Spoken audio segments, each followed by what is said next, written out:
Radio voice of Sindh London जे सामीन खे सिक ऐं प्यार भरियो सलाम क़बूल हुजे। अॼु 12 मई 2018 छंछर जो ॾींहुं आहे।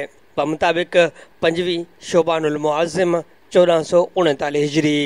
अवां जे पसंदीदा प्रोग्राम ख़बरुनि जी दुनिया में मां आहियां अवां जो मेज़बान फाज़िल चन्ना। कराची खां कश्मीर ताईं जो अहम ऐं ताज़ियूं ख़बरूं साण करे हाज़िर ख़िदमत आहियां।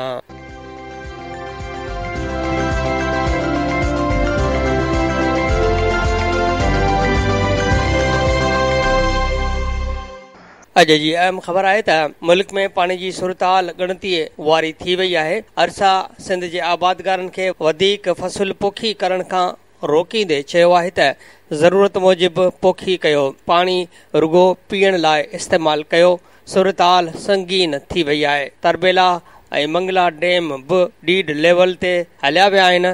सिंध हुकूमत जे 3 एहतिजाजी ख़त लिखण बावजूदि टीपी लिंक कैनाल ऐं सीजी बंदि न थियो आहे, जॾहिं त पंजाब हिकु हटी बैदि वधीक पाणीअ जी घुर करे छॾी। उन सिलसिले में मिलियल रिपोर्टुनि मूजिबि मुल्क में पाणीअ जी सूरत-हाल ख़तरनाक हद ताईं घटिजी वई आहे ऐं पाणी सूरत-हाल सख़्त ॻणतीअ वारी थी वई आहे। उन सिलसिले में अरसा जे ज़रियनि ॿुधायो आहे त मुल्क में पाणीअ जी सूरत-हाल रोज़ बरोज़ घटिजी रही आहे, जंहिंजो सभ खां घणो नुक़सानु सिंध खे पहुची रहियो आहे। अरसा ज़रियनि मूजिबि वेझड़ाईअ में बरसातुनि या पाणी वधण जो को इम्कानु कोन्हे। जेकॾहिं बरसातूं बि 2 या 3 ॾींहं पयूं बि सही त इहो पाणी 15 ॾींहं बाद सिंध पहुचंदो, जेको पोखीअ जी ज़रूरतुनि जेतिरो न हूंदो। होॾां राब्तो करण ते अरसा में सिंध जे मेंबर सैयद मुज़फ़र शाह चयो त सिंध में हिन वक़्तु अरसा मूजिबि 60% खोट थी रही आहे, जेका पुछड़ीअ ताईं अञा वधीक हूंदी। हिन चयो त पाणी आहे ई कोन त ॾियूं किथां, जंहिं करे सिंध जे आबादगारनि खे सलाह थो ॾियां त हू घटि पोखी कनि ऐं ज़रूरत मूजिबि पोखी कनि। ज़रूरत खां वधीक पोखीअ लाइ पाणी मिलणु मुश्किल आहे। हिन चयो त सिंध में माण्हू ज़रूरत मूजिबि ऐं पीअण लाइ पाणी इस्तेमालु कनि, छाकाणि जो वेझड़ाईअ में पाणी वधण जो को इम्कानु कोन्हे। बाक़ी दुआऊं घुरियूं वञनि, अल्लाह बरसात जी रहमत करे, न त सूरत-हाल गंभीर आहे। हिन ॿुधायो त तरबेला ऐं मंगला में डेल लेवल वारी सूरत-हाल आहे। ॿिए तरफ़ मालूम थियो आहे त अरसा खे सिंध हुकूमत पारां पाणी वधाइण ऐं टीपी लिंक कैनाल ऐं सीजी कैनाल खे बंदि कराइण लाइ 1 हफ़्ते अंदरि सिंध हुकूमत जा 3 ख़त मौसूल थिया आहिनि, पर अरसा उन्हनि जी मोट में को बि नोटिस न वरितो आहे ऐं सीजी ऐं टीपी लिंक कैनाल में पाणीअ जी खणत जारी आहे। होॾां पंजाब बि अरसा खे वधीक पाणी ॾियण जो मुतालबो कंदे चयो आहे त फ़सुलुनि जी पोखाई शुरू थी वई आहे, जंहिं करे पाणीअ जे हिसे में वाध कई वञे, जंहिंजो बि अरसा को जवाबु नाहे ॾिनो। अहम ख़बर आहे त मीरपुर ख़ास में जमड़ाऊ कैनाल वटि गुज़िरियल ॾींहं खां पाणीअ खोट ख़िलाफ़ लॻल हज़ारे आबादगारनि जो धरणो कमिश्नर मीरपुर ख़ास शफ़ीक अहमद मैसर जे यकीन दहानीअ बैदि ख़तमु करे छॾियो। धरणो ख़तमु थियण बैदि कमिश्नर ऑफिस में गॾिजाणी थी, जंहिंमें कमिश्नर शफ़ीक अहमद मैसर, डायरेक्टर नारा कैनाल अमजद डावच, आबादगार अॻवान ज़ाहिद नून, मीर अली अहमद टालपुर, प्रोफेसर यूसुफ, अरबाब अनवर, फैसल काछेलो समेत DC ज़ाहिद हुसैन मेमण ऐं आपाशी इंजीनियर नईम मेमण, इंजीनियर अशफाक मेमण ऐं ॿियनि शिरकत कई। गॾिजाणी में आबादगारनि प्रोफेसर यूसुफ राजपूत, ज़ाहिद नून, नसीर रमदान, मीर अली अहमद ऐं ॿियनि पारां मुतालबा रखिया, जंहिंमें 1 हफ़्ते अंदरि शाख़ुनि जा टुटल वाटर कोर्स ठाहिया वञनि, मुनसिफ़ाणे पाणीअ जी विर्छ लाइ वाराबंदी करणु ऐं आर्टिकल 61 ऐं 62 तहत डिवीज़न जी मीरपुर ख़ास ज़िले, थरपारकर ऐं उमरकोट ज़िलनि जे SSPs खे पाबंद बणायो वञे त पाणीअ चोरनि ख़िलाफ़ केस दाख़िल कया वञनि। टिनी ज़िलनि जे डिप्टी कमिश्नर खे पाबंद बणायो त उहे आपाशी अमलदारनि सां गॾिजाणियूं करे आबादगारनि जा मसइला हल कनि। आबादगारनि इहो बि चयो त हिकु हफ़्ते अंदरि मुतालबा तस्लीम न थियण जी सूरत में ॿीहर धरणो हणंदा, जंहिं ते कमिश्नर मीरपुर ख़ासि शफ़ीक़ मैसर आबादगारनि जा मुतालबा मंज़ूर कंदे आपाशी अमलदारनि खे हिदायत कई त पाणीअ जी शफ़ाफ़ विर्छ करे पुछड़ियुनि में पाणी पहुचायो वञे। जेकॾहिं पाणी न पहुतो त हू पाण आबादगारनि सां गॾु धरणे में शिरकत कंदो।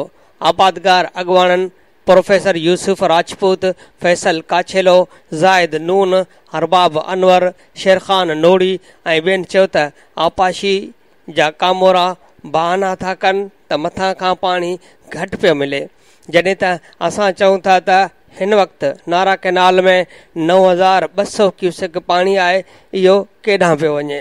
गैर मुनसिफ़ाणी विर्छ करे इहो पाणी मुंड में डायरेक्ट वाटर कोर्सनि खे मिले थो। उन्हनि जी वाराबंदी थियणु घुरिजे। जेकॾहिं हिन वक़्तु रुश्वत एवज़ न पई कई वञे, जॾहिं त रेंजस मुक़ररी पहिरीं बि थींदी रही आहे, त हाणे छो नथी कई वञे? छो त बासर आबादगार पाणी चोरी कनि था।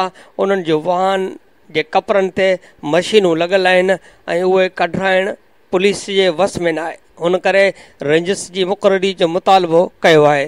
शाख़ुनि जे वाराबंदीअ जो को शेड्यूल न आहे ऐं जेकॾहिं को शेड्यूल जोड़ियो थो वञे त उन ते अमल नथो थिए, जंहिं करे मसइला पैदा थियनि था। जॾहिं त वाटर कोर्स टुटल आहिनि जिन खे को ठाहिण वारो न आहे। जॾहिं त साल 2002 खां एरिया वाटर बोर्ड नारा कैनाल में जेके आबादगारनि जा नुमाइंदा आहिनि उहे आबादगारनि जी तर्जुमानी नथा कनि ऐं चेयरमैन बि सियासी भर्ती हुजे थो, इहो ख़तमु थियणु घुरिजे। सीडा एक्ट तहत चूंडूं थियनि ऐं नुमाइंदा चूंडजी अचनि। असांजा समूरा मुतालबा डिवीज़नल कमिश्नर मंज़ूर कया आहिनि ऐं जिन ते हफ़्ते अंदरि अमल थींदो। जेकॾहिं अमल न थियो त ॿीहर धरणो हयो वेंदो। अहम ख़बर आहे त सिंध में बिजलीअ जे बदतरीन लोड शेडिंग ऐं पाणीअ खोट ख़िलाफ़ मुख़्तलिफ़ शहरनि में पीपल्स पार्टी जे सॾ ते मुज़ाहिरा करे धरणा हया विया आहिनि। एहतिजाज में चूंडियल नुमाइंदा शामिल थी विया। उन ॾिस में नुमाइंदनि वटां गॾु कयल तफ़सील मूजिबि टंडो मोहम्मद ख़ान में सवे कारकुननि MPA ऐं ज़िले सदर सैयद एजाज़ शाह बुखारीअ जी अॻुवाणीअ में मुज़ाहिरा करे धरणो हणी 3 कलाकनि ताईं हैदराबाद रोड ब्लॉक करे छॾियो। मछरियल माण्हुनि टायरनि खे साड़े छॾियो, जंहिं दौरान सवे गाॾियुनि जो क़तारूं लॻी वयूं। उन मौक़े ते एजाज़ शाह बुखारी ख़िताब कंदे चयो त सॼी सिंध वापडा जे ज़ुल्म ऐं ज़ियादतियुनि जो शिकार आहे। वापडा सिंध खे माल गनीमत सम्झी रही आहे।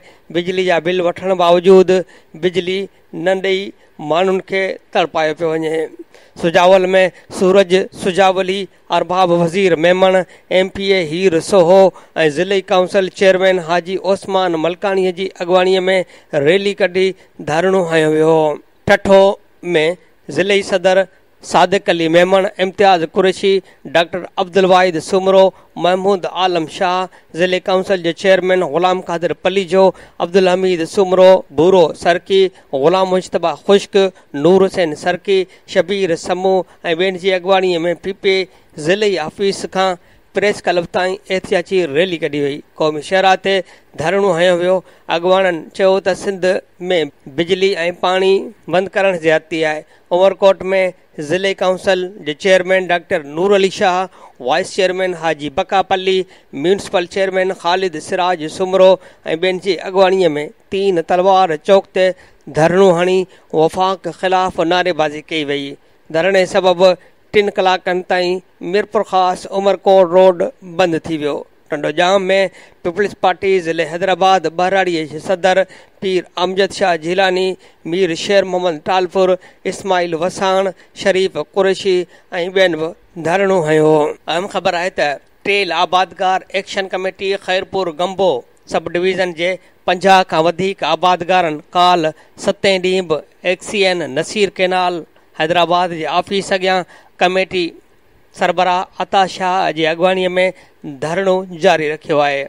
टेल आबादगार एक्शन कमेटीअ जा अॻवान हैदराबाद जे सर्किट हाउस में आयल नेब कराची जे डायरेक्टर जनरल सां मिलण लाइ पहुता, पर DB नेब जी उन्हनि सां मुलाक़ात न कराई वई, जंहिं सबबि आबादगारनि थधी सड़क वारो मेन रोड बंदि करे सख़्त एहतजाज कयो। उन मौक़े ते मीडिया सां ॻाल्हाईंदे अॻवाननि चयो त नसीर केनाल में गैर कानूनी लॻायल आउटलेट बंदि कया वञनि ऐं पुछड़ीअ में पाणी ॾिनो वञे। हिननि ॿुधायो त हिन वक़्तु रोड़ीअ केनाल में 28 सैकड़ो पाणीअ जी खोट आहे, उन बावजूदि पुछड़ीअ में 100 सैकड़ो खोट कई वई आहे।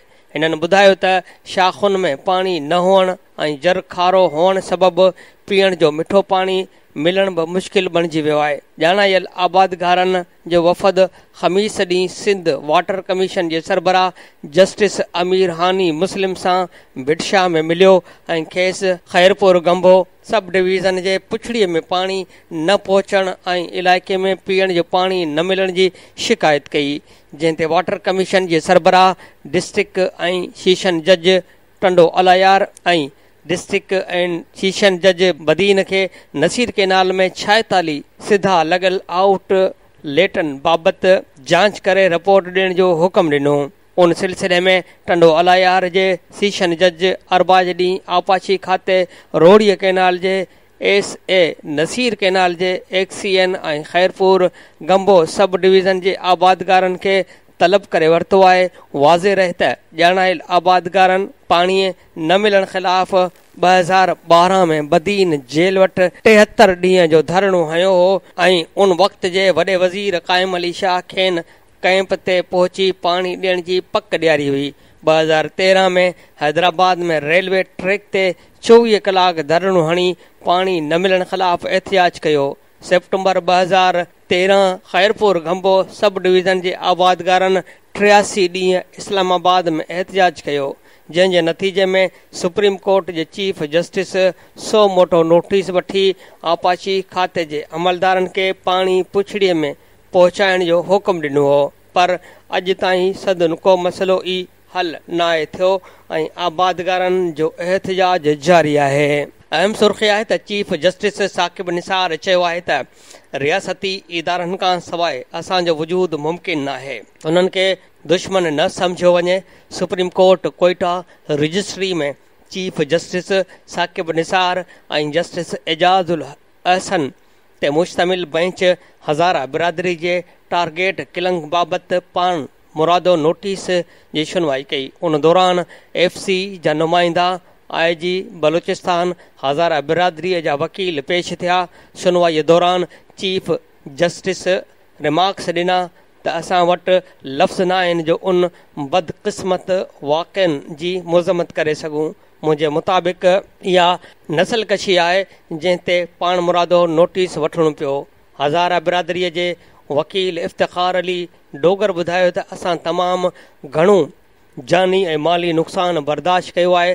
असांखे नौकरियूं नथियूं ॾिनियूं वञनि, असांजा माण्हू मजबूर थी ऑस्ट्रेलिया हलिया विया आहिनि। उन मौक़े ते चीफ जस्टिस पुछाणो कयो त IG FC किथे आहे, जंहिं ते FC जे नुमाइंदे ॿुधायो त IG इस्लामाबाद वियल आहे, उन जे नुमाइंदे तौरु आऊं मौजूदु आहियां। चीफ जस्टिस चयो त असांखे हज़ारा बिरादरीअ जे जान ऐं माल जी हिफ़ाज़त करणी आहे। उन हवाले सां समूरियूं एजेंसियूं रिपोर्ट ॾियनि त कहिड़ीअ तरह ही सभु कुझु थी रहियो आहे। अहम ख़बर आहे त सिंध जे वॾे वज़ीर सैयद मुराद अली शाह चयो आहे त नंढनि सूबनि सां ज़्यादतियुनि ख़िलाफ़ कंहिंखे दांह ॾियूं, कहिड़ी अदालत में वञूं। Supreme court national economics council जे गैर आइनी फ़ैसिलनि जो पाण मुरादो नोटिस वठे वफ़ाक़ पंहिंजी मर्ज़ीअ सां कटौतियूं करे सिंध खे जाइज़ हक़ खां महरूम पियो करे। सूबाई ख़ुदि मुख़्तियारीअ जे ज़मानत नाहे मिली PP मां MPAs वञण जूं ॻाल्हियूं ॿुधियूं आहिनि, पर असांजो हिकु बि मेंबर नाहे वियो। अहम सुर्ख़ी आहे त नून लीग जो नेब चेयरमैन ख़िलाफ़ क़ानूनी रस्तो वठण जो फ़ैसिलो। मुस्लिम लीग नून जे CAC जो इजलास नवाज़ शरीफ़, शहबाज शरीफ़ ऐं वज़ीर आज़म शाहिद ख़ाक़ान अब्बासी शिरकत कई। नेब चेयरमैन जल्द खां जल्द इल्ज़ामनि जा सबूत पेश करे या इस्तीफ़ा ॾेई घर वञे। इजलास में मुतालबो। इजलास में इतफ़ाक़ कयो वियो त कूड़ जे हर ज़िम्मेवार खे कानून ज़रिए सज़ा ॾियारण लाइ समूरा क़दम खया वेंदा। अॻूणे वज़ीर आज़म नवाज़ शरीफ़ चयो आहे त नेब चेयरमैन मामले ते पोइते न हटंदासीं। इहो संजीदा मामिलो आहे। आमरनि जे दौर में कॾहिं ईअं थींदे न ॾिठो जीअं अॼु थी रहियो आहे। 2018 में पूरो मुल्क मूंसां गॾु उहो पैगाम खणी बीहंदो त मूंसां नाइंसाफ़ी थी आहे। हिन चयो त अवाम नून लीग खे इक़्तिदार में आणे त जीअं नाअहली फ़ैसिले ख़िलाफ़ कानून साज़ी करे सघूं। अहम ख़बर आहे त नवाबशाह में ईंदड़ चूंडुनि लाइ सिफ़ बंदी शुरू थी वई।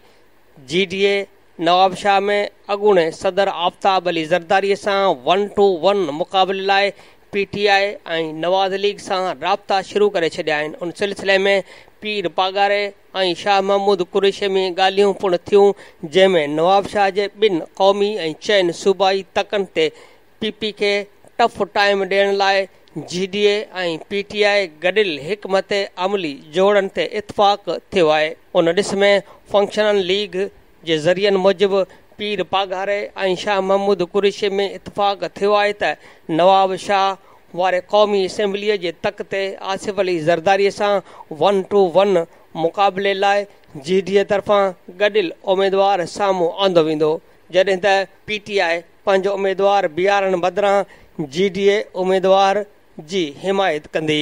GDA तरफ़ां NPP सरबराह ग़ुलाम मुर्तज़ा जतोई, ज़ाहिद हुसैन शाह ऐं शेर मोहम्मद रिंद मां हिक खे मैदान ते लाथो वेंदो, जंहिंमें वधीक इम्कान ग़ुलाम मुर्तज़ा जतोईअ जा आहिनि, जॾहिं त दौड़ तहलके वारी सूबाई तक ते PP जी आसिफ़ भुट्टो ज़रदारीअ जे मुक़ाबले में बाग़ अली शाह GDA जो इम्कानी उमेदवार थी सघे थो, जॾहिं त सकरंड जे क़ौमी असेंबलीअ जे तक ते PP उमेदवार जे मुक़ाबले लाइ PTI जे इम्कानी उमेदवार गुल मोहम्मद रिंद खे बीहारियो वेंदो, जॾहिं त GDI पंहिंजो उमेदवार न आणींदी। अहिड़ीअ रीति सकरंड जे सूबाई तक ते GDA जे उमेदवार साम्हूं PTI पंहिंजो उमेदवार न बीहारींदी। PP तरफ़ां सकरंड जे क़ौमी तक ते मौजूद MNA ग़ुलाम मुस्तफ़ा शाह खां सवाइ डॉक्टर उज़रा फज़ुल पीचो इम्कानी उमेदवार थी सघे थी। उन ॾिस में ॼाण मिली आहे त अॻूणो सदर आसिफ़ अली ज़रदारी PP MNA ग़ुलाम मुस्तफ़ा शाह खे क़ौमी असेंबलीअ जी सीट ते संदसि भेण डॉक्टर उज़रा फज़ुल पीचो जे हक़ में दस्तबरदार थियण लाइ राज़ी करे रहियो आहे, जॾहिं त खेसि सूबाई तक ते चूंड विढ़ण जी सूरत में सिंध में PP जे ईंदड़ इम्कानी हुकूमत जी सूरत में सणबी वज़ारत जी आछ कई वई आहे। अहिड़ी आछ बावजूदि ग़ुलाम मुस्तफ़ा शाह क़ौमी असेंबलीअ जी सीट छॾण लाइ तयारु न आहे, जॾहिं त दौलतपुर ऐं काज़ी अहमद वारे तक ते PP का बि रदो बदल करण जे मूड में न आहे ऐं इहा सीट ॾाहिरी भाउरनि हवाले थियल आहे, जंहिं ते हिन वक़्तु डॉक्टर बहादुर ॾाहिरी MPI ऐं ईंदड़ चूंडनि में ख़ान मोहम्मद ॾाहिरी PP टिकट ते चूंड विढ़ण जो ख़्वाहिशमंद आहे। अहिड़ीअ रीति नवाबशाह शहर वारे सूबाई तक ते पिणु मौजूद MPA चौधरी तारक मसूद आराईअ खे बरक़रार रखण जूं ॻाल्हियूं हली रहियूं आहिनि। ज़रियनि मूजिबि नवाबशाह वारे क़ौमी तक ते आसिफ़ ज़रदारीअ सां GDA जे उमेदवार साम्हूं मुतहद पाकिस्तान जेकॾहिं पंहिंजो उमेदवार न आंदो ऐं GDA जी हिमायत कई त GDA तरफ़ां शहर वारे हिन सूबाई तक ते MQM जे उमेदवार साम्हूं GDA जो पंहिंजो को उमेदवार न बीहारींदी।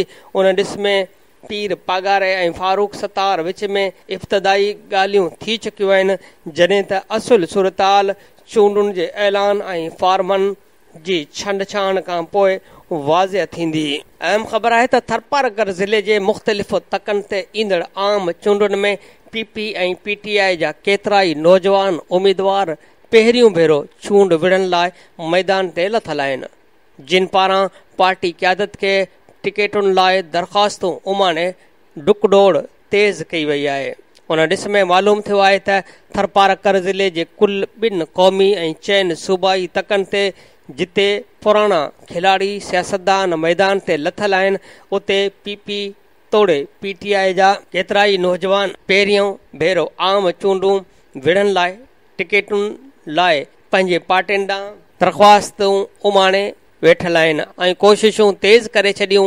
उन ॾिस में हिकिड़े पासे पीटीआई जे मक़ामी अॻुवाननि जीटीए सां इतिहाद बावजूदि मुख़्तलिफ़ तकनि ते टिकेटुनि लाइ पार्टी क़यादत ॾांहुं अलॻि दरख़्वास्तूं उमाणे छॾियूं, जंहिंमें पीटीआई जे सीनियर नाइब सदर फ़क़ीर इरशाद कुंभार NA 221 जे क़ौमी प्रदीप मेघवाड़ PS 54 डिप्लो ऐं वकील भगवान दास भील PS 54 ॾाहलीअ वारे सूबाई तक ते चूंड लाइ दरख़्वास्तूं ॾियण वारनि उमेदवारनि में शामिल आहिनि। ॿिए पासे पीपी पारां टिकेटुनि लाइ अप्लाई कंदड़ उमेदवारनि में अक्सरियत नौजवान ऐं पहिरियों भेरो आम चूंड विढ़ण लाइ वेंदड़ उमेदवारनि जी आहे। डिप्लो जे सूबाई तक ते पीपी जा इम्कानी उमेदवार अरबाब लुत्फुल्ला ऐं क़ौमी तक NA 222 ते अरबाब अमीर अमानुल्ला, फ़क़ीर फैज़ मोहम्मद उर्फ राजा बिलालाणी, PS 56 ते राहुल जीवण, शौकत हिंगोर जो ऐं वकील मुस्तफ़ा हिंगोर जो ऐं ॿिया मैदान ते लथल आहिनि जेके पहिरियों भेरो आम चूंडुनि में हिसो वठी रहिया आहिनि। साॻीअ रीति नंगर पार्कर वारे सूबाई तक ते पीपी जी क़यादत खां चूंड टिकेट लाइ दरख़्वास्तूं उमाणींदड़नि लाला लजपत भील, रईस अब्दुल गनी, सरदार ख़ान खोसो, करीम ॾिनो दल ऐं ॿिया बि पहिरियों भेरो ईंदड़ चूंडुनि लाइ मैदान ते लथल आहिनि ऐं छाछरो जे क़ौमी ऐं सूबाई तकनि ते ज़ुल्फ़कार समेजो, रुस्तम ख़ान समेजो, मुमताज़ अली राहिमो, अली अकबर राहिमो ऐं ॿिया बि पीपी पारां ईंदड़ इलेक्शन जा नवां उमेदवार आहिनि। अहिड़ीअ तरह थर अंदरि पहिरियों भेरो नौजवाननि जी अक्सरियत ईंदड़ चूंडुनि में टिकेटुनि लाइ मैदान ते लथल आहिनि। बदीन में सियासी दंगल जी ख़बर आहे त बदीन में पाणीअ जी खोट जे इशूअ ते इलेक्शनी सियासत जी शुरूआति थी वई आहे। पीपल्स पार्टी ऐं मिर्ज़ा ग्रुप धरणनि जो ऐलान करे छॾियो आहे। उन ॾिस में ज़िले में गुज़िरियल 6 महीननि खां पाणीअ जो बदतरीन बहिरान आहे। हिन साल चेट जा पोखियल फसल पाणी न हुजण सबबि मुकमल तौरु सड़ी तबाह थी विया आहिनि। आबादगार पीअण जे पाणीअ लाइ बि दाऊं कंदा रहिया, पर बदीन जे ॿिनि अहम सियासी क़ुवतुनि एहतजाजी मुज़ाहिरनि ऐं धरणनि वारी सियासत खां परहेज़ कंदे ख़ामोशी इख़्तियार कई वई। इलेक्शन वेझो ईंदे ई बदीन जे चूंडियल नुमाइंदनि ऐं इक़्तिदार धुरियुनि पंहिंजे ई हुकूमत में आबादगारनि खे पाणी ॾियारण लाइ एहतजाजी तहरीक शुरू करण जो ऐलान कयो आहे। उन सिलसिले में पीपी जे चूंडियल नुमाइंदनि कमाल ख़ान छांग, डॉक्टर सिकंदर महेंद्रो, मीर अला बख़्श टालपुर, बशीर हालेपोटो, इस्माइल राहू, ज़िलई कोऑर्डिनेटर गुल मोहम्मद जखराणी, हाजी रमज़ान चांडियो ऐं ॿियनि जी अॻुवाणीअ में 13 मई ते पाणी खोट ख़िलाफ़ धरणो हयो वेंदो, जॾहिं त अॻूणो घरू वज़ीर doctor Zulfiqar Mirza, MNA doctor Fahmida Mirza ऐं MPA हसनैन मिर्ज़ा जी अॻुवाणीअ में 15 मई ते बदीन जे DC चौक ते एहतजाजी मुज़ाहिरो करे धरणो हणी पाणीअ खोट ख़िलाफ़ आम जलसो कयो वेंदो। ज़िले जे सियासी मुबसर पीपी ऐं मिर्ज़ा ग्रुप जे शुरू कयल जदोजहद खे ईंदड़ इलेक्शन जी तयारी करार ॾेई रहिया आहिनि। वापारी अॻुवान ग़ुलाम हसनैन, ख़्वाजा मोहम्मद शरीफ़ खोसो, ख़ान साहब अला बचायो ऐं ॿियनि मीडिया सां ॻाल्हाईंदे वीचार वंडिया त बदीन बदतरीन पाणी खोट खे मुंहुं ॾेई रहियो आहे। लखें माण्हू बेरोज़गार आहिनि, उन्हनि लाइ एहतजाज करणु चङो कमु आहे। इन्हनि चयो त पाणी खोट ख़िलाफ़ पीपी चेयरमैन बिलावल भुट्टो ज़रदारी, सैयद ख़ुर्शीद शाह ऐं वज़ीर आला सिंध मुराद अली शाह खे इस्लामाबाद में धरणो हणणु घुर्जे।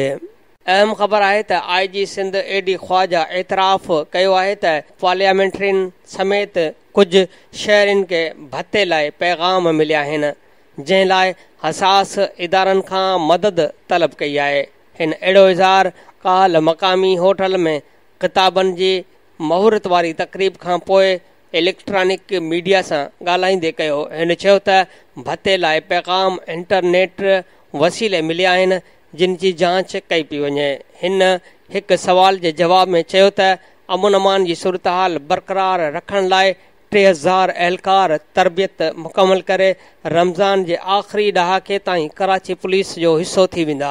हिन चयो त समूरियुनि सियासी पार्टियुनि खे घुर्जे त हू नज़म व ज़ब्त जो मुज़ाहिरो कनि त चूंडूं सुठे माहौल में थियनि। हिन हिकु सवाल जे जवाब में चयो त अदालती हुकुम ते सिक्योरिटी वापसि वरिती हुई ऐं अदालती हुकुम ते ॾिनी बि आहे।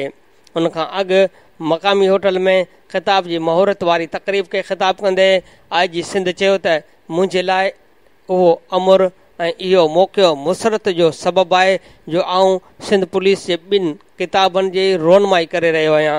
हिन चयो त हिननि किताबनि जे पढ़ण सां क्रिमिनल जस्टिस सिस्टम खे हथी मिलण सां गॾोगॾु केस जी जांच न रुगो नतीजा ॾींदड़ हूंदी पर ठोस शहादतुनि जे बुनियादुनि ते चालान सबबु ॾोहारियुनि जो सज़ा खां बचण बि मुश्किल थी वेंदो, छो जो ॾोहारियुनि ख़िलाफ़ असराइती कार्रवाई जहिड़े क़दम ऐं कामयाब तफ़्तीश तहक़ीक़ ऐं छंड-छाण जो पंहिंजो हिकु अलॻि किरदारु आहे। हिन चयो त पुलिस ते कम जो दबाउ आहे पर अमन अमान क़ाइमु रखणु ऐं अवाम जी जान माल जी हिफ़ाज़त पुलिस जी बुनियादी ज़िम्मेवारी आहे। हिन चयो त 20 साल अॻु जे ऐं अॼु पुलिस जी ज़िम्मेवारियुनि में वॾो फ़र्क़ु अची वियो आहे। अॼु ॾोहनि जे नए तरीक़नि खे मुंहुं ॾियण लाइ पुलिस खे जदीद तरीक़े ऐं मॉडर्न टेक्निक सां ॻंढणु ऐं जदीद हथियारनि ऐं वसीलनि सां लेस करणु इंतिहाई ज़रूरी आहे। हिन चयो त पुलिस खे सगारो करण लाइ बाक़ाइदा सुधारनि जो अमल हलंदड़ आहे ऐं पुलिस जे समूरे शोबनि में मजमूई तौर ते पुलिस खे सगारो करण लाइ क़दम खयां पिया वञनि। हिन चयो त मौजूदा वसीलनि ऐं सहूलतुनि सां पुलिस लागू ललकार जो न रुगो मुक़ाबिलो करे रही आहे पर पुलिस ऑफिसरनि ऐं एहलकारनि जी बहितरीन तरबियत लाइ बि क़दम खणी रही आहे। हिन चयो त पुलिस ट्रेनिंग स्कूल्स में मौजूदु ट्रेनर्स जी जदीद तरबियत लाइ बि क़दम खयां पिया वञनि। उन मौक़े ते पुलिस जे समूरे मामलनि में INL जे सहकार जो थोरो मञींदे सिंध पुलिस ऐं INL जे विच में सहकार खे हिकु संग मील क़रार ॾिनो। हिन चयो त किताबनि मां बहितर नतीजा हासिल करण लाइ अंग्रेज़ी ज़बाननि मां मक़ामी ज़बाननि में तर्जुमो बि कयो वञे। अहम सुर्ख़ी आहे त घोटकी में 2 ॾींहं अॻु गुम थियल मासूम नींगर क़तल ॻोठ नए वाह जो रहवासी 8 वरनि जो ज़फ़रुल्ला महर 2 ॾींहं अॻु घरां निकितो। मासूम नींगरे जो ॻोठ भरिसां तशदुद थियल लाश मिलियो। इतला बाद पुलिस पहुची वई। लाश इस्पताल आंदो वियो। ज़रूरी कार्रवाई बैदि लाश वाटसन हवाले कयो वियो। लाश घर पहुचण ते कहराम अची वियो। SSP जो चवणु हो त वहशियन नींगर खे घोटा ॾेई क़तल करण बैदि खेसि मुंहंभर ज़मीन ते उछलायो आहे। कार्रवाई जारी आहे। जल्द कातिल गिरफ़्तार थींदा। अहम सुर्ख़ी आहे त कंदकोट वेझो कारां इल्ज़ाम हेठि जवाबदार पिस्टल जा फायर करे पंहिंजे घरवारी ऐं नौजवान खे क़तल करे छॾियो। तफ़सील मूजिबि काल कंदकोट भरिसां रिसालदार थाणे जी हद 27 मैल जे ॻोठ देह माड़ीअ में कारां जे इल्ज़ाम हेठि जवाबदार मुड़ुसु बगी गोलाटो पंहिंजे घरवारीअ ऐं 30 सालनि जो नौजवान मीर हसन लाशारीअ खे पिस्टल जा फायर करे मौक़े ते क़तल करे छॾियो जॾहिं त जवाबदार मौक़े तां फ़रार थी वियो। होॾां हद जी पुलिस वाक़े वारे हंधि पहुची लाश तहवील में वठी कंदकोट सिविल इस्पताल आंदो जितां 2 लाशनि खे पोस्टमार्टम बैदि वाटसन हवाले कयो वियो। लाश घर पहुचण ते कोराम अची वियो। ॿिए तरफ़ मक़तूला औरत जे वाटसन दाऊं कंदे चयो त जवाबदार बेक़सूर असांजे नियाणीअ खे कूड़े कारां इल्ज़ाम में क़तल करे छॾियो आहे। होॾां अहिड़े वाक़े बैदि SSP बशीर अहमद बिरोई जी सख़्त हिदायत ते रिसालदार थाणे जे SHO रोशनुद्दीन सिंध बलोचिस्तान जे सरहद पटीअ जे नाकाबंदी करे जवाबदार बगी गोलाटो खे वाक़े में इस्तेमालु थियल पिस्टल समेत गिरफ़्तार करे वरितो आहे। अहम सुर्ख़ी आहे त सांगड़ में पाणीअ जे 68 बरक़रार ईंदड़ सूमर ते हड़ताल जो ऐलान। Chamber of commerce J office में गॾिजाणी थी पाणीअ जे मसइले ते गौर वीचार कयो वियो। पाणीअ खोट ख़िलाफ़ सूमर ते कारोबारी मरकज़ बंदि रहंदा। सदर मलक शेर मोहम्मद। अहम सुर्खी आहे त बेराणी में स्कूल ते कब्ज़ो, सिविल जज ज़मींदार खे गिरफ़्तार कराए छॾियो। सिविल जज टंडो आदम ॻोठ यूसुफ रिंद ऐं ॿियनि इलाइक़नि जे स्कूलनि जा दौरा कया। ॻोठ यूसुफ रिंद जे स्कूल ते कब्ज़ो, ज़मींदार सिकंदर गिरफ़्तार, केस दाख़िल कयो वियो। अहम सुर्खी आहे त अकरी चौदगी भरिसां अदरोड शख़्स क़तल, हिकु जवाबदार गिरफ़्तार। मेरान नेशनल हाईवे ते ॻोठ वेंदड़ 55 वरनि जे अली मुराद उर्फ़ पोड़ो ख़ान बलादी ते हथियारबंदनि फायरिंग कई। पुलिस पहुची मक़तूल जो लाश खणी फैज़गंज इस्पताल पहुचायो, जितां ज़रूरी कार्रवाई बैदि मड़ वारसनि हवाले कयो वियो। बिरादरीअ जे कुझु माण्हुनि सां तकरार हो। कूड़े इल्ज़ाम तहत बाबा खे क़तल कयो वियो। पुलिस वेझो हूंदे न आई। पुलिस मूजिबि हिकु जवाबदार इरशाद बलादी खे पिस्टल समेत गिरफ़्तार कयो आहे। वाक़े जो केस वारसनि जे पहुचण ते दाख़िल कयो वेंदो। अहम सुर्खी आहे त नौशर फिरोज़ इस्पताल में गुरहारी औरत फौत, एहतजाज। बिरिया सिटीअ वासण औरत फौज़िया जमालीअ खे वारसनि सिविल इस्पताल दाख़िल करायो, जिते संदसि ॿार पेट में फौत थी वियो। ॿार फौत थियण खां पोइ डॉक्टरियाणी ऑपरेशन करण बजाए सहूलियतूं न हुजण जो ॼाणाए प्राइवेट इस्पताल मोकिलियो। वारिस मसइलो हल करण जो चई वापसि सिविल इस्पताल घुरायो वियो, जिते फौज़ीअ खे ॾिसण बजाए डॉक्टरियाणी घर हली वई। इस्पताल में ॿी डॉक्टरियाणी न हुजण सबबि फौज़िया तड़पी फौत थी वई। इस्पताल इंतज़ामिया ख़िलाफ़ कार्रवाई कई वञे, वारसनि जो मुतालबो। अहम ख़बर आहे त मीरपुर ख़ास जे सैटेलाइट टाउन थाणे जी हद मुग़ल आज़म टाउन में 62 शख़्स 3 ॾींहं अॻु पंहिंजे चरीअ पुट जे पैसनि एवज़ टंडो आदम जे ॻोठ मां छोकिरीअ खे बिना ॿुधाइण जे धोखे सां शादी कराई। साहिराणे घर पहुचण ते छोकिरीअ खे ख़बर पवण ते एतिराज़ कयो त मथसि वैश्याणु तशदुद करे कमरे में क़ैद कयो वियो। वज वठी ॿाहिरि निकिरण ते दाऊं कयूं ऐं पाड़े वारनि खे छोकिरीअ चयो त थाणे ते पहुचायो, पर कंहिं मदद न कई। ॿीहर छोकिरीअ खे गीले कमरे में क़ैद कयो वियो। चयो वञे थो त छोकिरीअ जो पीउ मवाली क़िस्म जो माण्हू आहे, जंहिं पैसनि जी लालच में अची छोकिरीअ ॾिनी आहे। छोकिरी वॾे अज़ाब में आहे। ॿिए तरफ़ इतला मिलण ते पुलिस सैटेलाइट टाउन आरिफ लगारीअ जे घर पहुती, पर का कार्रवाई करण बिना वापसि रवानी थी वई। राब्ते ते पुलिस ॿुधायो त छोकिरीअ जे माइटनि मां को माण्हू शिकायत कंदो त असां का कार्रवाई कंदासीं। अहम ख़बर आहे त डायरेक्टर जनरल नेब कराची अल्ताफ़ बावानी सिंध में नेब जे गैर फ़ाल हुअण वारी ॻाल्हि खे रद्द कंदे चयो आहे त नेब ते जेके माण्हू इल्ज़ाम हणी रहिया आहिनि, संदुनि ख़िलाफ़ हलंदड़ इंक्वायरियुनि तां ध्यानु हटाइण लाइ अहिड़ा इल्ज़ाम हणी रहिया आहिनि। हिन चयो त सिंध जे वॾे वज़ीर खे स्टियोटा में 361 गैर क़ानूनी भर्तियुनि ख़िलाफ़ तहक़ीक़ात लाइ तलब कयो हो। हैदराबाद जे सर्किट हाउस में खुलियल कचहरी खां पोइ मीडिया सां ॻाल्हाईंदे अल्ताफ़ बावानी चयो त पूरे मुल्क में करप्शन ऐं गैर क़ानूनी असासा ठाहिण जे हवाले सां नेब कराची रीजन में सभ खां वधीक केस रजिस्टर थियल आहिनि, जिते 161 शिकायतुनि जी इंक्वायरी हलंदड़ आहे, जॾहिं त 271 केस अदालतुनि में हली रहिया आहिनि। वॾे केसनि खे उकलायो वियो आहे। हिन चयो त नेब बिना कंहिं दबाव जे कमु करे रही आहे। नेब जो टारगेट 100 मिलियन खां वधीक जे करप्शन ख़िलाफ़ इंक्वायरी करणु आहे। हिन चयो त कंहिं बि ऑफिसर ख़िलाफ़ कार्रवाईअ लाइ पकियूं साबितियूं हुजणु ज़रूरी हूंदियूं आहिनि। नेब पेशेवाराणे अंदाज़ में जांच कंदी आहे।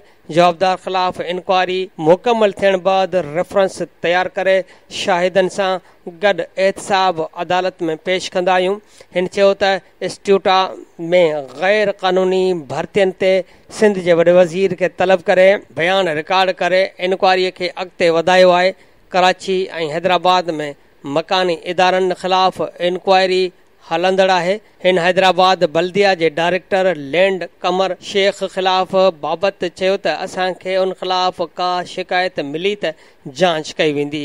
पीर मज़हर ते मुख़्तलिफ़ नोयत जा 6 रेफरेंस एहतिसाब अदालत में हलंदड़ आहिनि। गैर क़ानूनी भर्तियुनि जी हिकु केस जी जांच पिणु हलंदड़ आहे। हिन चयो त नेब मीडिया में ईंदड़ ख़बरुनि जी बुनियाद ते पाण मुरादो नोटिस वठणु शुरू कयो आहे। नेब ऐं मीडिया खे गॾिजी करप्शन ख़िलाफ़ जिहाद करणु घुर्जे। हिन चयो त अॻूणे खुलियल कचहरी में 200 खां वधीक शिकायतूं हेस्को ख़िलाफ़ हुयूं। उन करे हेस्को चीफ खे घुराए खेसि इदारे खे बहितर करण जी हिदायत कई आहे। हिन चयो त रमज़ान शरीफ़ खां पोइ सिंध जे हर ज़िले में हर हफ़्ते खुलियल कचहरी कई वेंदी। होॾां अवाम DG नेब जे खुलियल कचहरी में का ख़ासि दिलचस्पी नाहे ॾेखारी। सर्किट हाउस जे लान ते जोड़ियल पिंडाल में शिकायतूं कंदड़ घटि माण्हू नज़र आया। नेब तर्जुमान मूजिबि काल मुख़्तलिफ़ खातनि जे अमलदारनि ख़िलाफ़ 70 शिकायतूं मिलियूं आहिनि। अहम सुर्ख़ी आहे त बन्नूअ वेझो खुडी ॿेले में बाहि 5 ॻोठ सड़ी विया। खुडी ॿेलो खे कचिरे मां बाहि लॻी। तेज़ हवा सबबि बाहि ॻोठ सुभान आमू मल्हा ऐं ॿियनि ॻोठनि खे वकोड़े वई। 150 घर रख, 5 मेहूं, 20 ॿकरियूं, 2 ट्रैक्टर, 2 मोटरसाइकिलूं, रोक रक़म, सोन, अनाज ऐं ॿियो सामान सड़ी रख थी वियो। ॻोठाणा जानियूं बचाए भॼी निकिता। फायर ब्रिगेड अमलो न पहुतो। केतिरनि ई कलाकनि ताईं बाहि ते ज़ाब्तो न आयो। बाहि जा शोला आसमान सां ॻाल्हियूं करण लॻा। मुतासिर ॻोठनि ॿाहिरां बेयारो मददगार वेठल हमदर्दीअ लाइ को बि लड़ी न आयो। बख्तापुर वेझो बिजली शॉर्ट सर्किट सबबि 7 पोरितनि जा घर रख थी विया। ॻोठ सताराबाद में बिजली जे शॉर्ट सर्किट सबबि पोरितनि जे घरनि खे बाहि लॻी वई। फायर ब्रिगेड खे इतला ॾिनो वियो, उन बावजूदि न पहुती। अलह तलह सड़ी रख थी वियो। मुतासिर खुले आसमान हेठि वेठल आहिनि। अहम सुर्ख़ी आहे त मलीर मां खंबे क़तल कयल नौजवान लाइ राजूणी SHO राणा हसीब बशीर सियाल जे वारसनि खे 22 लख ॾिना विया। राणा हुसैन 4 साल अॻु ॿिनि नौजवाननि खे खंबे क़तल करे छॾियो हो। अहम सुर्ख़ी आहे त ठुल मां फज़ीला सरकीअ समेत अगवा थियल 4 ॼाणा बाज़ियाब न थिया।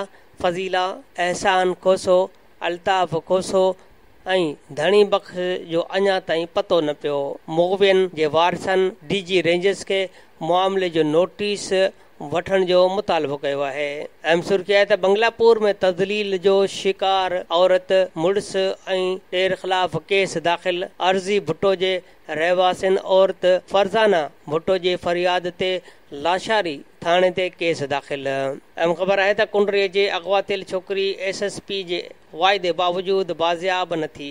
ॻोठ मीर वाटर मां 16 ॾींहं अॻु अगवा थियल भूरी कोली बाज़ियाब न थी।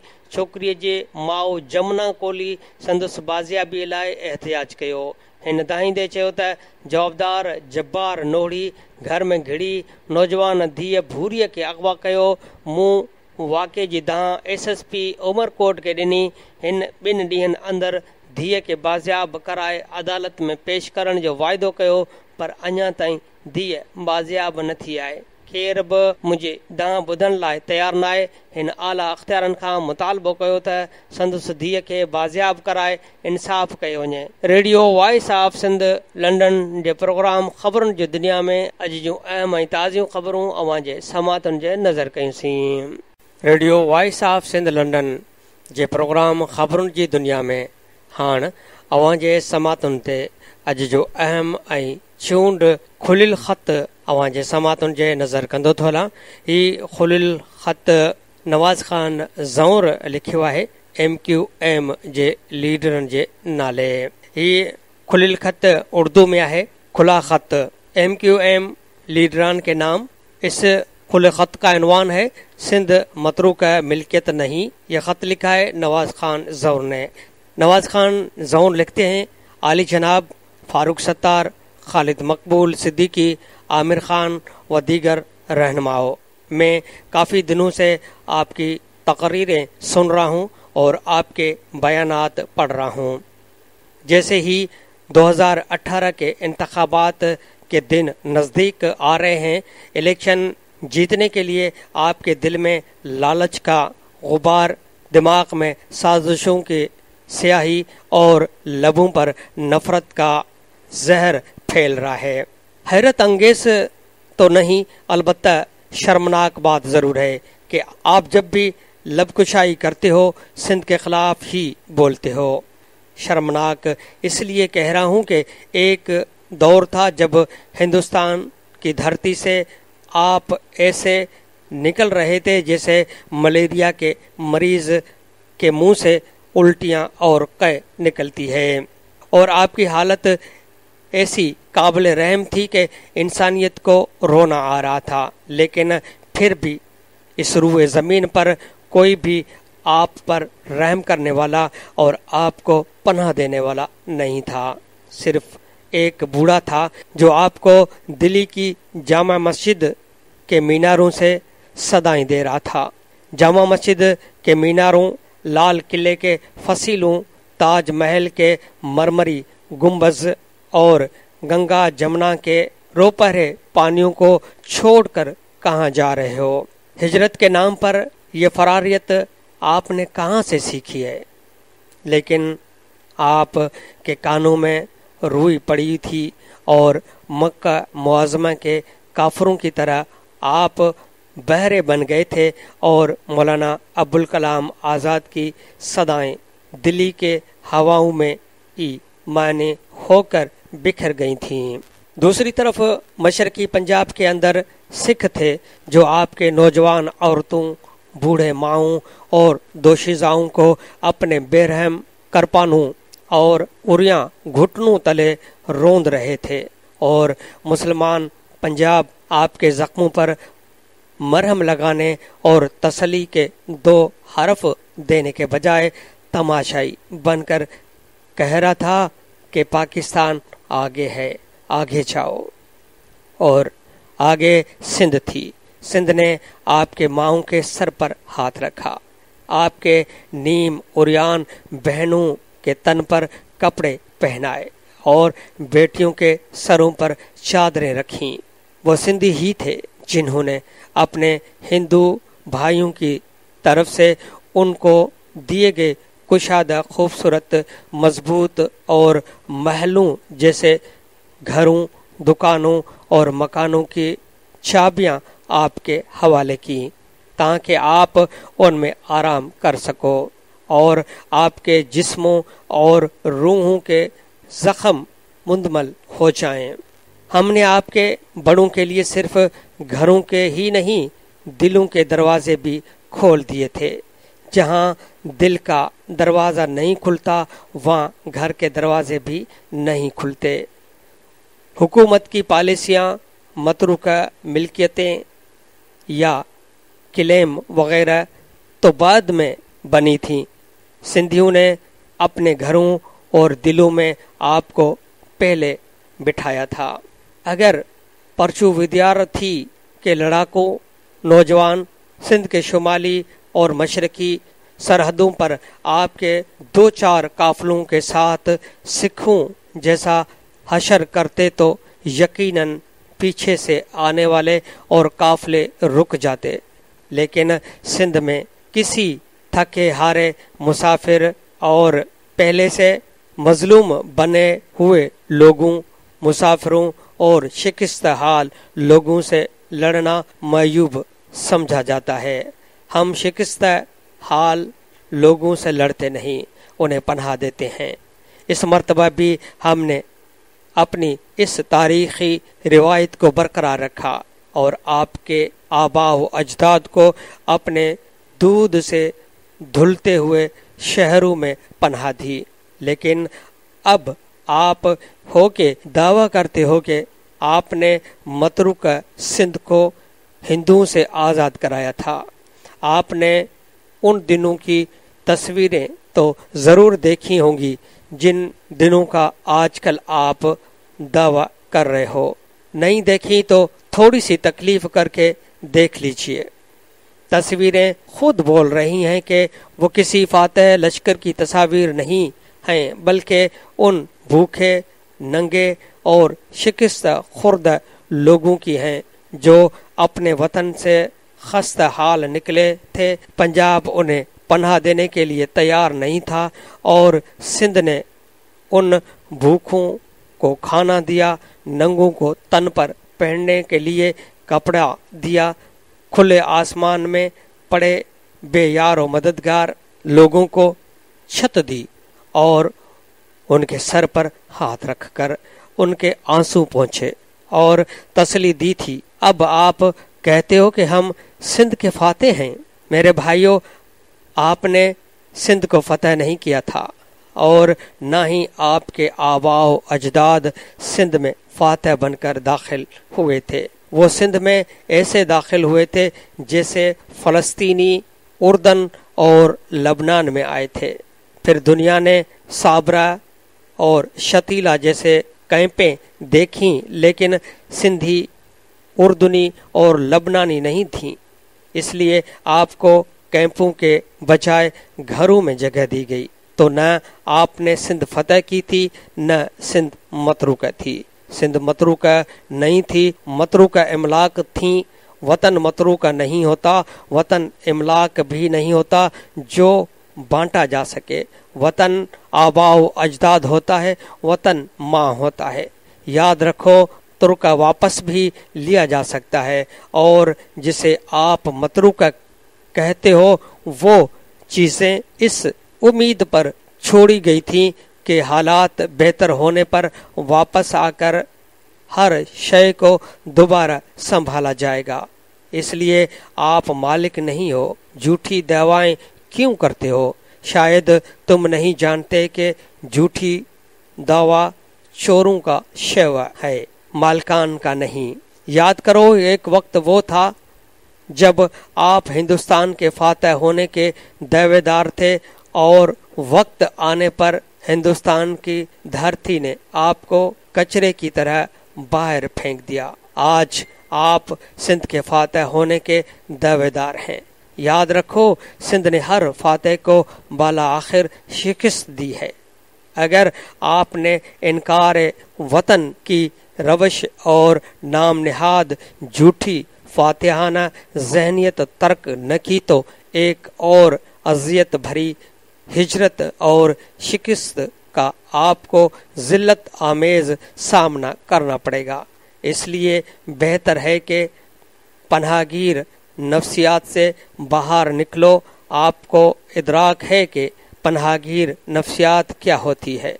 बहुत मुख्तसर अल्फाज में पनाहगीर नफ्सियात एहसास कमतरी और खौफ की नफ्सियात है, जिसके तह में इब्नुल वक्ती हर सोच को सलाम करना, अदम तहफ़्फ़ुज़ का एहसास, अपने आप को खोल में बंद करना और खौफकार फरमा होता है। ये एहसास कमतरी है जिसका इलाज आप फातिहाना बरतरी के इजहार में ढूंढते हो। ये खौफ है जो आपको जहरियत की तरफ ले जाता है। ये इब्नुल वक्ती है कि हर मुंतखब हुकूमत में भी हिस्सा मांगते हो और फौजी आमरियतों के साथ भी यार गार बन के नतहनी हो जाते हो। ये भी पनाहगीर नफ्सियात का जुज है। जुज़विया कि आपकी सियासत इनकार वतन पर मबनी है।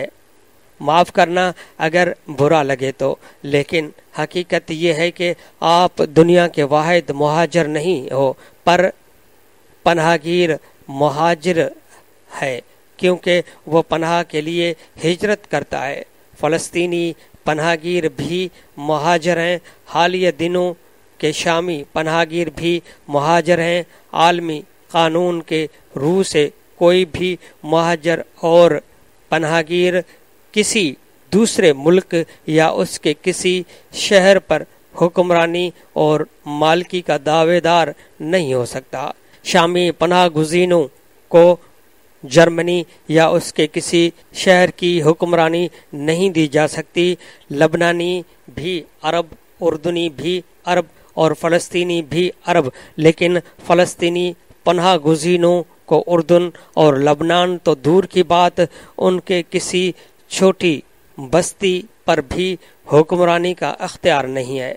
अख्तियार तो कुजा जब फ़लस्तीनी गोरिलों ने बेरूत में मन मस्तियाँ करनी शुरू की تو PLO کی قیادت کو وہاں سے نکلنا پڑا۔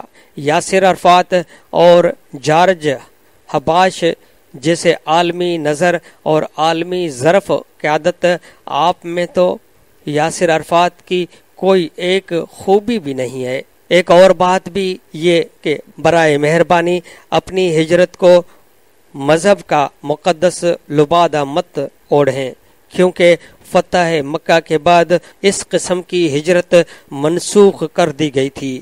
حضور اکرم صلی اللہ علیہ وآلہ وسلم نے فرمایا ہے، مکہ کی ہجرت کے بعد ہم نے ہجرت کو ہمیشہ کے لیے منقطع کر دیا ہے۔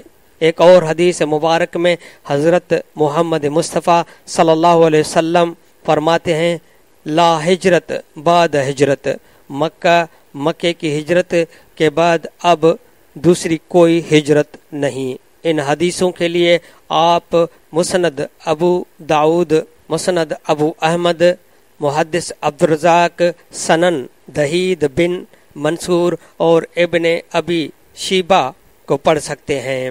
ہاں، مجھے معلوم ہے کہ آپ اپنے ہجرت کی حضرت محمد صلی اللہ علیہ وسلم کی ہجرت سے ملاتے ہو۔ اگر ایسی بات ہے تو پھر آپ کو واپس جانا چاہیے، کیونکہ فتح مکہ کے بعد مہاجروں کی بڑی تعداد واپس مکہ چلی گئی تھی۔ ملکی صدر کا عہدہ کسی بھی ملک کا سب سے بڑا انتظامی یا آئینی عہدہ ہوتا ہے۔ جب ڈاکٹر عبدالکلام صاحب ہندوستان کے صدر بنے تو آئینی طور پر ہندوستان کی سربراہی مسلمانوں کے ہاتھوں میں آ چکی۔ جس ملک کا سربراہ مسلمان ہو تو اسے مسلمانوں کا ملک کہنے میں کیا حرج ہے، اور وہ بھی آپ کے پرکھوں کا ملک، تو آپ کو مکہ واپس جانے والے مہاجرین کی تقلید کرتے ہوئے ان کی طرح واپس جانا چاہیے۔ یہ تو ناقابل تردید حقیقت ہے کہ آپ کی ہجرت نہ تو اسلام کے راہ میں تھی اور نہ ہی اس کا کوئی اخلاقی جواز تھا۔ اس کے پیچھے دولت اور اقتدار کی ہوس تھی، اور بوڑھے مولانا کے الفاظ میں اسلام کے نام پر فرار تھا۔ افسوس یہ ہے کہ آپ لوگ اب بھی اس فراریت کے روش اور عادت میں پھنسے ہوئے ہو۔ کل آپ اسلام کے نام پر ہندوستان کے بٹوارے کے در پہ تھے، اور آج لسانی سیاست کے نام پر سندھ کا بٹوارا چاہتے ہو۔ آپ کل بھی غلط تھے اور آج بھی غلط ہو۔ نہ دنیا میں مسلمان نامی کسی قوم کا وجود تھا، نہ ہے، نہ ہی دنیا میں کوئی بھی مہاجر قوم بن سکتی ہے۔ ہجرت کرنے والوں کو بالا آخر اپنے وطن واپس لوٹنا پڑتا ہے۔ جیسے انگریزوں کے دور میں خلافت تحریک کے دوران افغانستان ہجرت کرنے والوں کو واپس ہندوستان لوٹ کر آنا پڑا تھا، لیکن آپ تو خوش نصیب ہیں کہ سندھ نے اردو بولنے والوں کو اپنا حصہ مانا ہے۔ سندھ کسی سازش کے نتیجے میں وجود میں نہیں آئی۔ سندھ اپنے قومی وجود اور تشخص کے لیے کسی مذہب کے مرہون منت بھی نہیں ہے۔ سندھ ایک تاریخی قوم اور ملک ہے۔ اسے سازش یا مذہب کے نام پر بانٹا نہیں جا سکتا۔ ہم کسی محمد علی جناح بھائی، لیاقت بھائی یا مسلم لیگ کی طرح سے نہیں بنائے گئے، نہ ہی ہم کسی آئینی ترمیم کے نتیجے میں وجود میں آئے ہیں۔ سندھ قدرت کی ایک شاہکار تخلیق ہے، ایک تاریخی وطن، ایک اٹوٹ وحدت، ایک مستقل ملک۔ سندھ کسی کے ہاتھ کا بنایا ہوا صوبہ نہیں ہے کہ اس میں توڑ پھوڑ کی جا سکے۔ سندھ ایک ملک کے طور پر تاریخی سرحدیں رکھتی ہے، ایک ملک، ایک قومی ریاست۔ یہ کوئی بڑی بات نہیں کہ پاکستان کے اندر ہمارا اسٹیٹس ریاست کے بجائے صوبے کا بنا دیا گیا ہے۔ قوموں کی زندگیوں میں ایسے اتار چڑھاؤ اور نشیب و فراز آتے رہتے ہیں۔ انگریزوں نے ہم پر قبضہ کر لیا تھا، لیکن آج انگریز نہیں ہے، سندھ آج بھی ہے، کل پاکستان ہو نہ ہو سندھ رہے گی، شاد و آباد، سلامت اور آزاد رہے گی۔ محترموں، الیکشن جیتنے کے لیے یا اپنے نامراد حسرتوں کی بڑھاس نکالنے کے لیے غیر ذمہ دارانہ انداز بند کرو۔ سندھ کی ایک کمیونٹی کی حیثیت میں سندھی قوم کا حصہ بننے سے ہی آپ کا اور آپ کے آنے والے نسلوں کا مستقبل محفوظ رہ سکتا ہے۔ آپ خول میں بند ہو کر اور سندھیوں سے لڑ کر محفوظ نہیں رہ سکتے۔ یہ تنازع البقاء کا نہیں، بقائے باہمی کا دور ہے۔ بقائے باہمی کے اس جذبے میں دراڑیں اس وقت پڑتی ہیں جب آپ کبھی کراچی صوبہ، کبھی جنوبی سندھ صوبہ یا کبھی شہری سندھ، دیہی سندھ کے غیر ذمہ دارانہ اور نفرت آمیز باتیں کرتے ہو۔ ہم بڑی عجیب قوم ہیں، محبت میں سب کچھ دے دیتے ہیں، جیسے پاکستان کو سونے چمچے میں کھلا رہے ہیں، جیسے آپ کو بہت بڑی سہولیات اور مراعات سے نواز دیا ہے، لیکن سندھ کی سالمیت کے سوال پر ہم نے کبھی سودے بازی نہیں کی۔ ہم وطن کے سوال پر عربوں سے لڑے، مسلمان ہونے کے بعد بھی عربوں سے لڑے۔ ابن قاسم سندھ پر حکمرانی نہیں کر سکتا تھا۔ ہم مغلوں سے اکبر کے دور سے لے کر اورنگزیب تک لڑتے رہے، اور اورنگزیب کے مرنے کے بعد بالآخر آزاد ہو گئے۔ آپ کو جن پر ہندوستان کے فاتح بننے کا فخر ہے، وہ ہمارے آباء و اجداد کے ہاتھوں بری طرح شکستیں کھا چکے تھے۔